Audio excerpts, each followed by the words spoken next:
Alors, aujourd'hui, on va parler de quelque chose de vraiment fascinant, la désobéissance cognitive. Et on va le faire en explorant une question essentielle, celle que pose une voix qui se nomme Pirate Premier. Pourquoi, face à l'intelligence artificielle, une voix dissidente, une voix méthodique est-elle devenue absolument indispensable?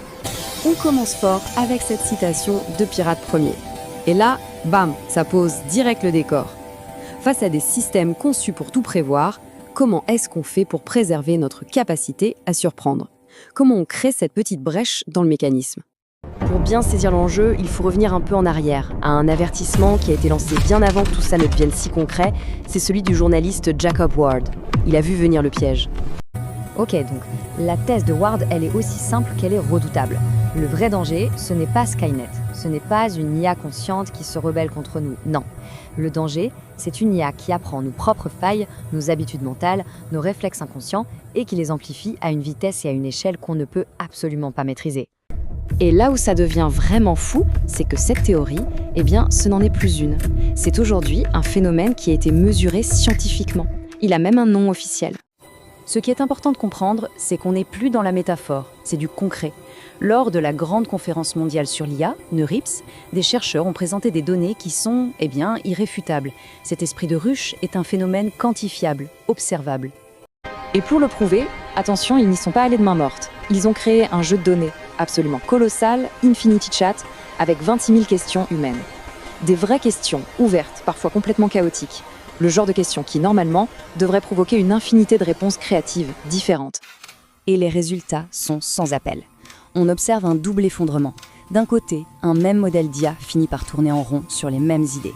Mais de l'autre, et c'est peut-être encore plus grave, des modèles concurrents, de boîtes différentes, qui sont censés être en compétition, finissent par penser exactement de la même manière. C'est l'équivalent d'une monoculture de la pensée, mais à l'échelle de la planète. Bon, on a la preuve scientifique, mais alors, concrètement, qu'est-ce que ça implique pour nous au quotidien? Eh bien, ça nous ramène tout droit à l'avertissement de Jacob Ward, à cette fameuse illusion du choix. Voilà comment fonctionne le piège. D'abord, l'IA ne fait pas que deviner ce qu'on va choisir. Elle nous présente des options qui sont faites pour nous influencer. Ensuite, elle apprend de nos choix, ce qui renforce ses propres prédictions. C'est une boucle qui, petit à petit, élimine toutes les alternatives, tout ce qui sort de la norme. Et ça, cette citation de Ward, elle résume parfaitement le danger sur le long terme. On ne perd pas le sentiment de choisir, pas du tout.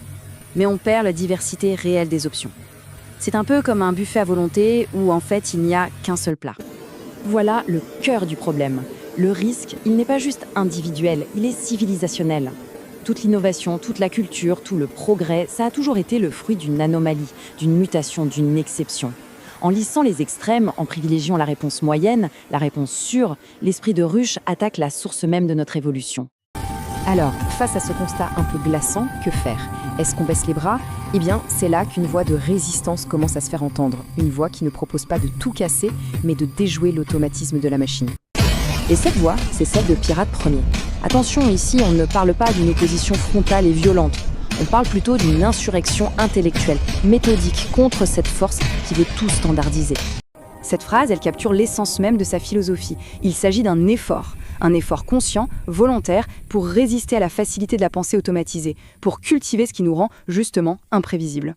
Et là, on touche à un point absolument fondamental. La bataille, elle change de nature. Ce n'est plus une question de gauche contre droite ou de telle idéologie contre telle autre. Non, c'est devenu ontologique. Il s'agit de défendre le droit fondamental d'avoir une pensée qui n'a pas déjà été calculée par un algorithme. C'est la survie de l'imprévu.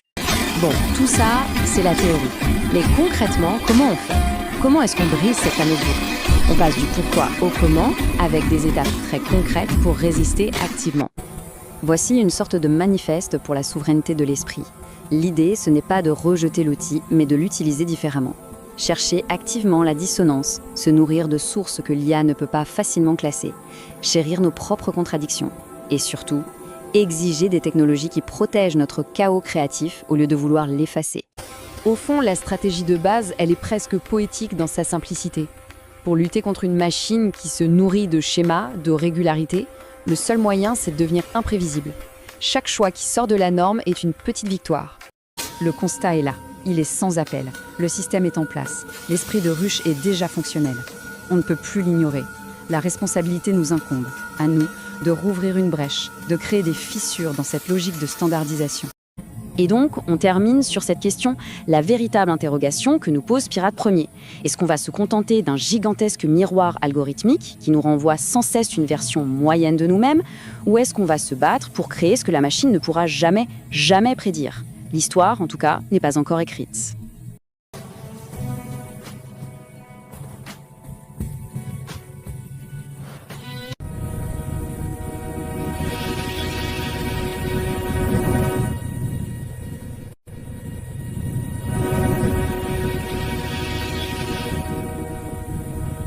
Présence cognitive oblige, pourquoi une voie en faux, une voie dissidente et méthodique est indispensable pour la suite des choses.